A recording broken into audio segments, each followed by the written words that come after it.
এক বছর পেরিয়ে গেছে, কিন্তু স্মৃতি সময়ের সঙ্গে মুছে যায় না। অনেক পরিবার, শিক্ষক আর শিক্ষার্থীর কাছে একটি দিনের স্মৃতি এখনো রয়ে গেছে গভীর মানসিক ক্ষত হয়ে। আকাশে বিমানের শব্দ উঠলেই অনেকের মনে ফিরে আসে সেই আতঙ্ক।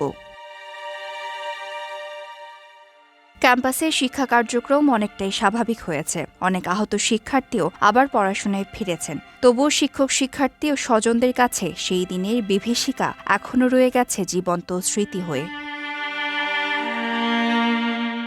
যারা সন্তান হারিয়েছেন তাদের কাছে সময় যেন থমকে আছে। এক বছর পরও অনেক পরিবার অপেক্ষা করছে ন্যায় বিচারের। অনেকের অভিযোগ, শুরুতে সহানুভূতি থাকলেও সময়ের সঙ্গে কমে গেছে খোঁজ খবর। প্রতিশ্রুত অনেক উদ্যোগও এখনও বাস্তবায়নের অপেক্ষায়।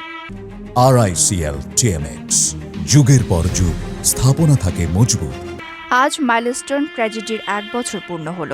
গত বছর 21 জুলাই বাংলাদেশ বিমান বাহিনীর একটি প্রশিক্ষণ বিমান মাইলস্টোন স্কুল অ্যান্ড কলেজের একটি ভবনে বিধ্বস্ত হলে শিক্ষক, অভিভাবক ও শিক্ষার্থী সহ 36 জন নিহত হন। তাদের মধ্যে 28 জনই ছিলেন শিক্ষার্থী। বিভিন্ন তথ্যমতে আহত হন 165 জন। 1 বছর হয়তো ক্যালেন্ডারের হিসাব, কিন্তু প্রিয়জন হারানোর বেদনার কোনো সময়সীমা নেই। Desk report, Dhaka post.